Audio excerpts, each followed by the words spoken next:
Person to Person with Charles Collingwood. Brought to you by the new Polaroid electric eye camera, foolproof pictures in seconds. Lanolin Plus Liquid for dry skin or those telltale lines. And by Minvatine, the new weight control diet by Ovaltine. Good evening. Tonight, Person to Person will go to Malibu Beach, California, where we'll call on veteran screen star Mary Astor, and then we'll move cross-country to visit with the young star of stage and motion pictures, Jane Fonda. We'll be back in a moment after this message.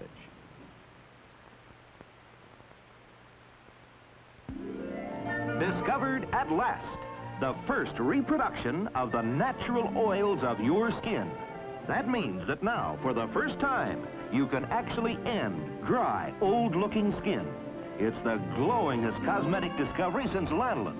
It's fabulous new Duogen, a miracle of chemistry that's now been added to famous Lanolin Plus Liquid to take over when nature breaks down and replenish your dry, aging, or weather-roughened skin with the radiance and dewy look of youth.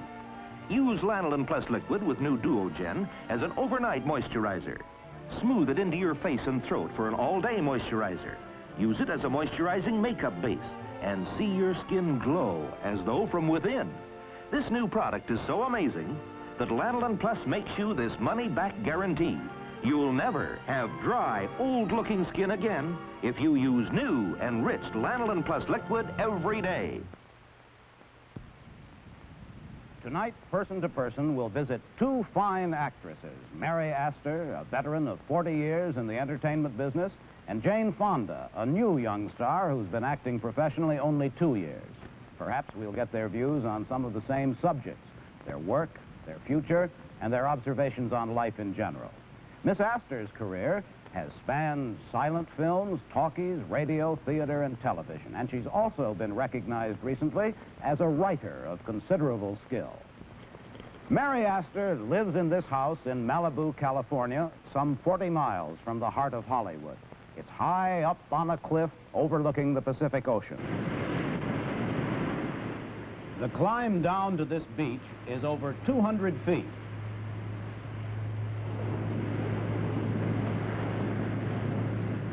I'm told the climb back up to the house seems 10 times as far. Miss Mary Astor moved here last spring, and she named her new home Stella Maris. Hello, Mary. Hi, Charles. You're so far away. Come on over. Tell me, Mary, how often do you make that climb to and from your beach?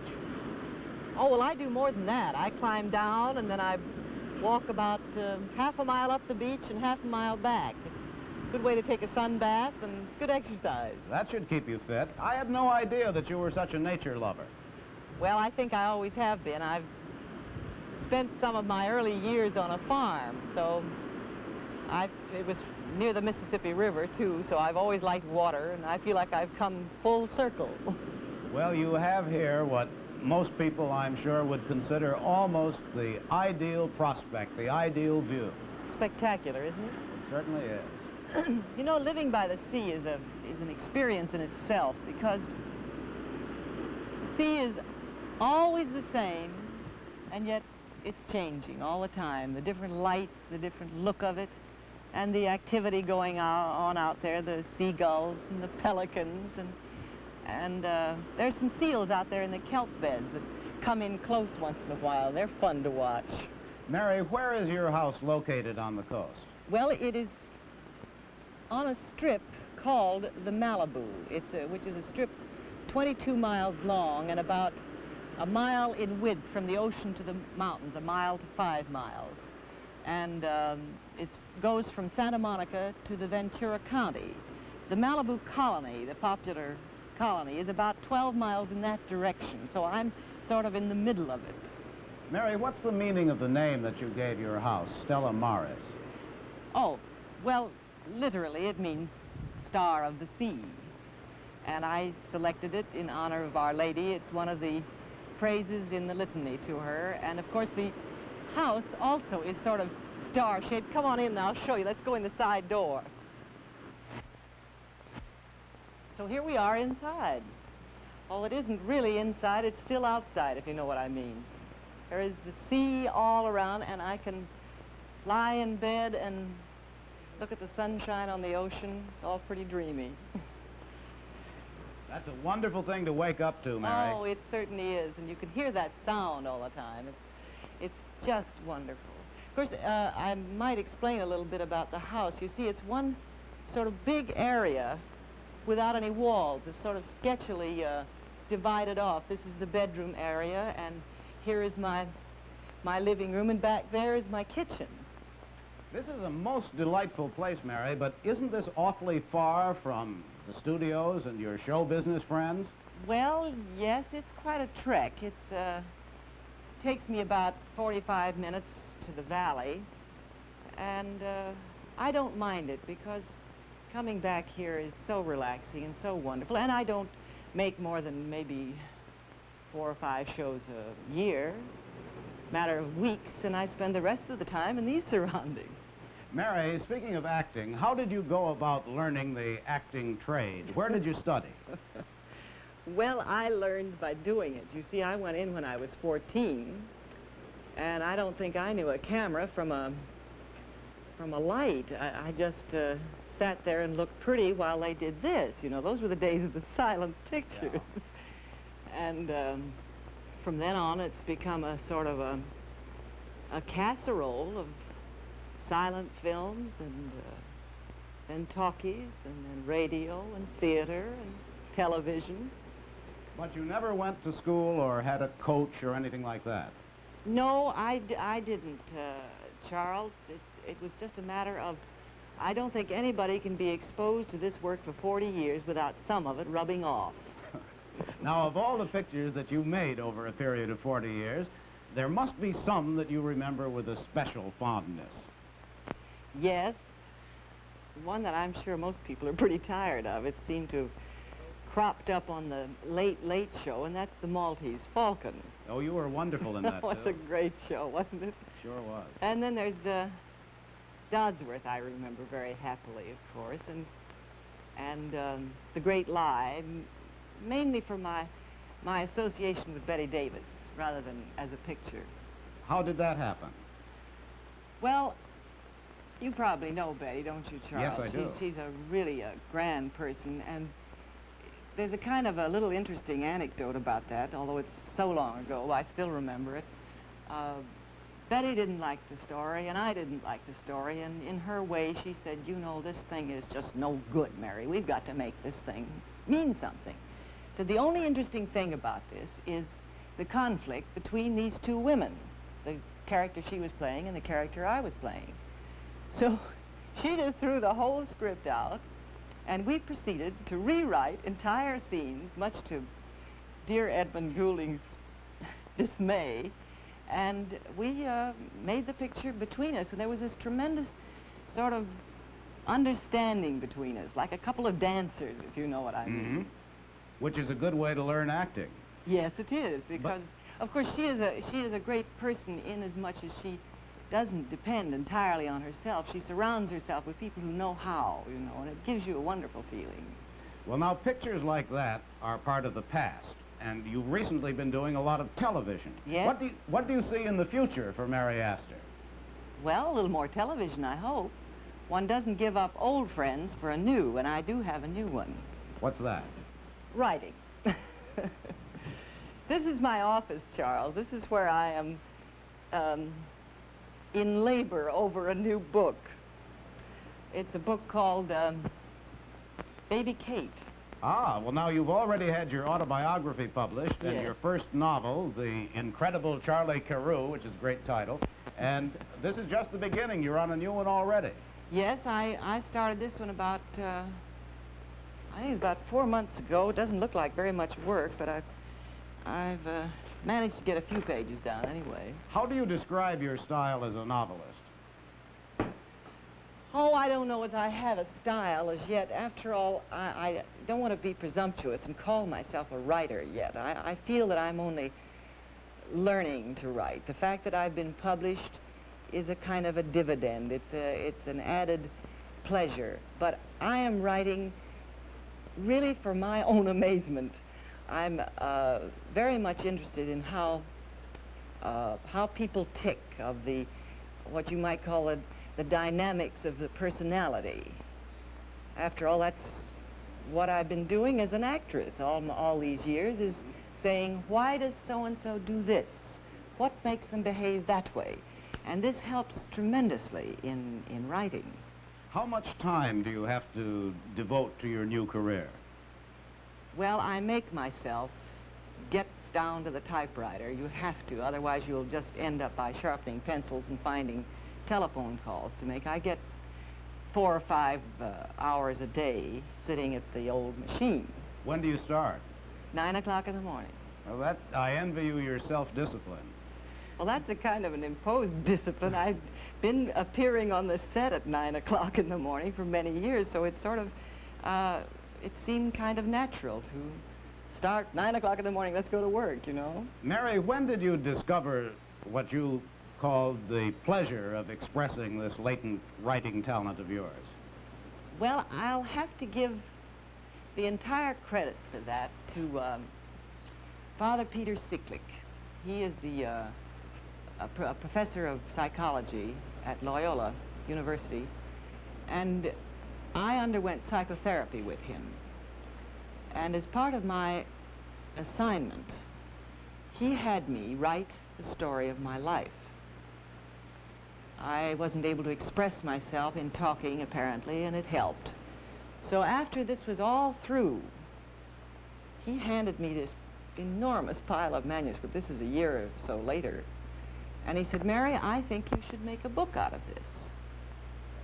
And I didn't particularly want to, but he said, I think you can't keep something to yourself when you have gained. I had a pretty low spot, a very deep emotional trouble, and he felt that in writing about it, it might help other people to discover helping themselves, as I did.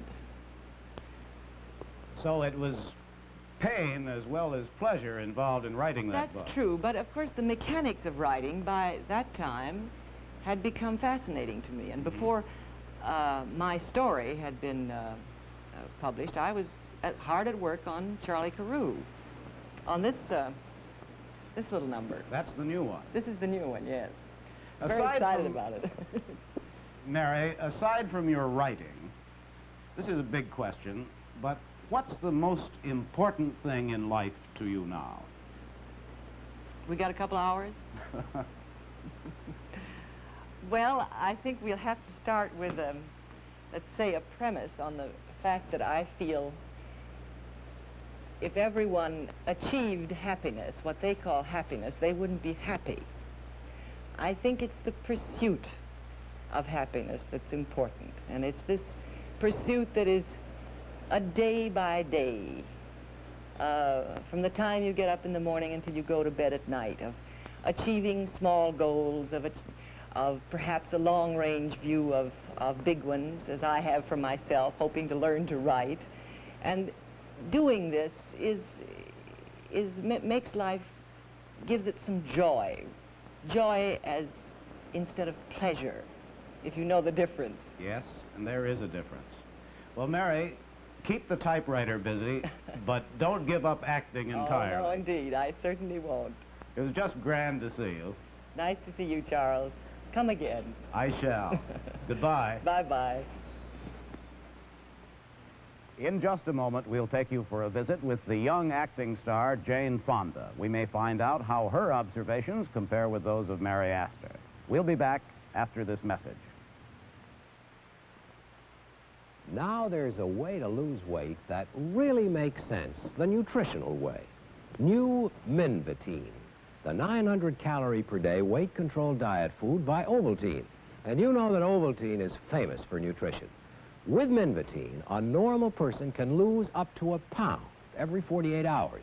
And you can get down to your best living weight and stay there.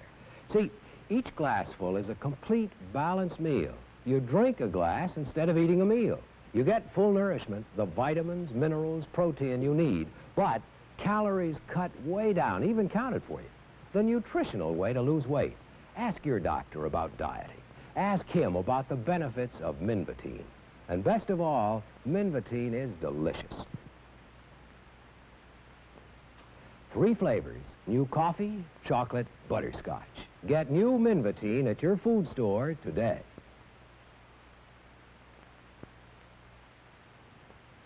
Jane Fonda decided in 1958 to follow the well-known path trod by her distinguished father, actor Henry Fonda. Jane worked as a photographer's model to earn a living while she mastered the art well enough to act in summer stock. Then she went to Hollywood to appear in Tall Story. Last season, she appeared in Broadway in There Was a Little Girl, and she recently opened at the Music Box Theater in the hit Invitation to a March. Jane Fonda is in the midst of decorating her new apartment in this building in New York City. It's in Midtown Manhattan, about 3 blocks from the most famous theatrical street in the world, Broadway. Hello, Jane. Hello, Charlie. I think that we caught you just moving into this apartment. You certainly did. It's very funny. Every time I watch your show, there's always a lovely house and marvelous antiques and furniture. And look what we have. Well, I don't think it's that bad. What room is this? This is the bedroom, or it will be. And how are you going to do it? Well, it's going to be very crazy. It's going to have wall-to-wall carpet, bright orange. And over here, there's going to be a great big brass bed, which I found, with a canopy that goes way up like this, and it swoops around and is attached to the ceiling with a crown, and has, you know, material draped on it. And I'm going to have the material and the curtains and the wallpaper are all going to be print, orange and very busy, with the orange rug. And it's all going to have a very kind of closing-in feeling. Well, I it's find something it I've hard. always wanted to do, and I figure this is the last chance I'm going to get to do an apartment where nobody else has anything to say about it. Well, like most men, I'm not very good at visualizing these things. But I saw that you've already made a start, that you've got a sunflower and a lion and an unidentifiable object of some kind I know, already. well, the furniture doesn't come in yet, but all my little animals do. You know, these are all presents that were given to me opening night of my play, There Was a Little Girl. The producers gave me this because in the play I wore sunglasses and green pants. And my roommate gave me this. It's fabulous. Is it Isn't alive? it a marvelous opening night present? It's not real. And this is this is, the name of the play was There Was a Little Girl, you know, that had a little curl right in the middle of her forehead. So this is her horrid thing, and that's when she's good. And you pull the dress up. And she's very good. And the lion. What about the lion? This is another gift from the producers, because they used to call me their lion. Why did they call you their lion? I don't know, because I was brave, I guess. My first show and everything. Janie, is this the first apartment that you've had of your very own in New York? Well, it's the first apartment I've had by myself. Yes, I've been living in an apartment with a roommate. But this is a lot different because I can put all the things that I want to here. Do you think and you said you can't visualize it, neither can I. I haven't any idea what this room is going to look like when I'm finished. It's going to be mad. Jane, do you think it's important for a girl starting out in the theater to be on her own, to have her own apartment like this? Well, I think it helps, I think, to be away from the family, particularly for me. You know, if a child and the parent work in the same business, it's, you feel more independent. You know, I feel I don't have to always be explaining what I'm doing and everything like that. I want to talk about I hope my father's not listening to this. He probably is. I want to talk about your acting in a minute, but show us some more of the apartment. Okay. Come into my boudoir. This is my little dressing room, which I'm fixing up to do my ballet bar in. You study ballet, huh? Yes, I do, and I'm going to have mirrors from the ceiling to the floor and white vinyl floor on it, and I put my ballet bar right along there, and this is where I do my exercises all day long, in this tiny little space here. What else do you study, Jane? Well, I study singing and acting with Lee Strasberg. Uh-huh. And jazz dancing. Well, I should think you've got your hands full, even though I love it. You aren't in a play. I just love it. I just finished 3 hours of dancing. What else is there in the apartment? I'll show you my living room. And this is the living room. which looks a little bit like a set for our town, doesn't it? Well, it's a good room to begin with. What's it going to look like when you're finished? Your guess is as good as mine. I haven't the vaguest idea. I'm gonna have the floor stained black, and my furniture comes in tomorrow, which consists of one couch and about 5 chairs. And I don't know. I'm just gonna live in it for a while and see, you know, what I want to do. My books will go in there, and I'll put another bookcase over there, hang some things on the mirror, and build a fire, and that's it. I see you've got some pictures for the walls. Is that a picture of you as a blonde there on the mantel? That's me when I was young, yes. How old? I don't know, about 2, I guess. I don't know. It looks like me just a minute ago holding that doll, doesn't it? Well, you were an awfully pretty girl then. And there's a friend of mine. Yeah. And another picture of me when I was little, and my mother, and my little brother Peter, who is also an actor. It runs in the family. It certainly does, and he's good, wow. And look at that face. These are some pictures that were taken when Dad was watching a love scene that was being shot for Tolstoy, and he didn't know he was being photographed. I would say those are pictures of a man who is very proud of his daughter's acting. I think he looks a little dubious. And let me see what else. They're going to bring shades in tomorrow, so I'll have some privacy. And I've set up my little table here to eat on. I like one place that's set up. Makes me feel like I've moved in already. Well, it looks very pretty. Are you a good cook, I should have Jane? lit the candles. Am I a good cook? Yeah. Well, I think so. I've done my own cooking for a long time. Several friends have gotten sick, but not too many. I'll show you the kitchen. That's it. Big enough. Jane, you said a minute ago that you're studying acting with Lee Strasberg. Now, isn't he the one who's the exponent of the method? That's right. It's funny, when anybody hears the word method, they always, you know, they think right away of Brando and picking the fingers and the whole thing. I know they do. But I've been with him for about 2 years, and he's just brilliant. It's the most marvelous. You know, when my father started acting, it wasn't, he never had to study, because in those days there weren't as many people.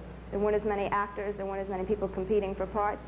And they got their experience by just working. You know, they got much more of an opportunity to work. Mm-hmm. And they didn't have to study. But when we go up for a reading, you know, we have to be practically professionals when we go up for our first reading. And so it's I think, more important for us to study, you know, this generation.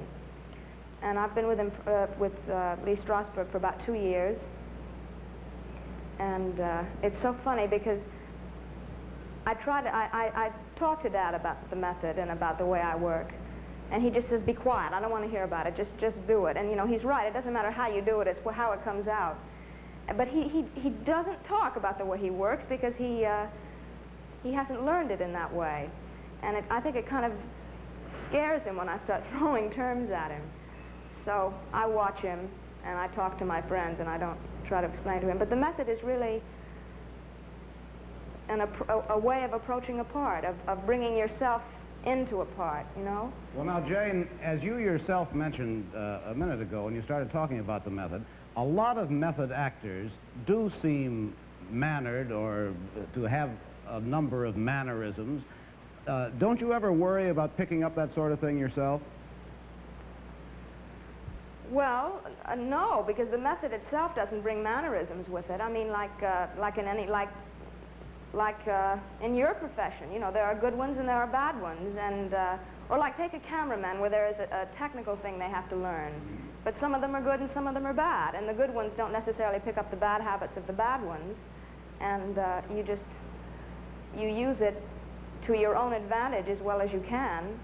And I think because it's a way of playing a part realistically and avoiding cliches, you know, and trying to be believable on the stage, I think that people get it confused with naturalism, which is, you know, standing around and the whole thing.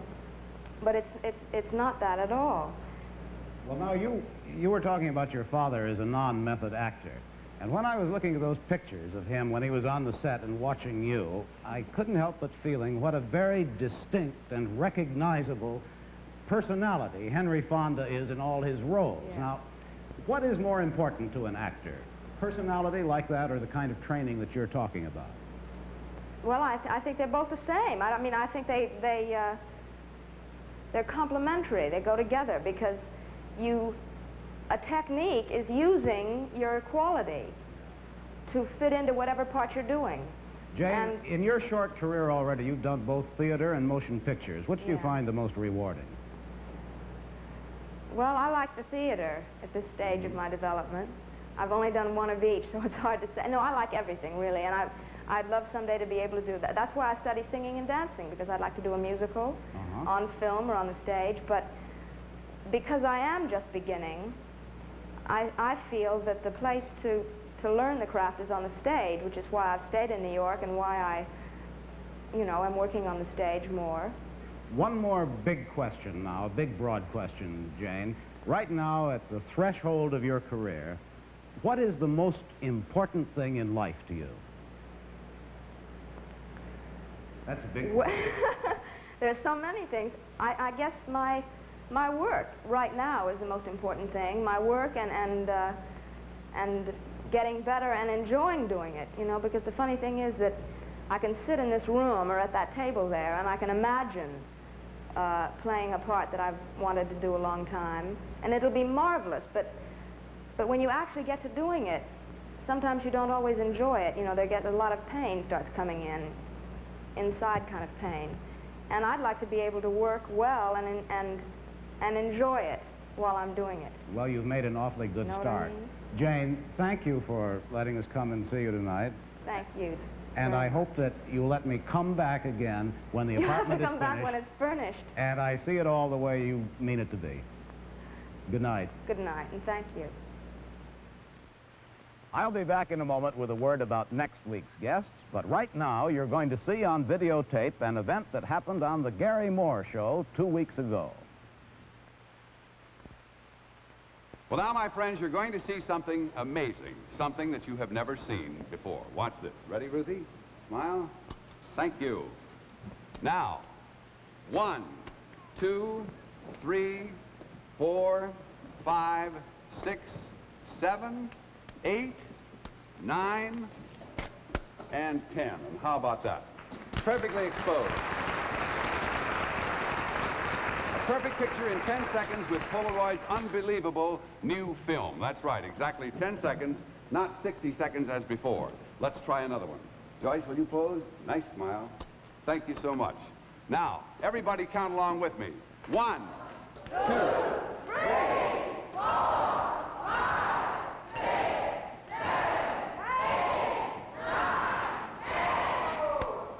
There it is, right there. Another perfect exposure. Sensational, huh, Joyce? 10 seconds, so why wait to get your Polaroid camera?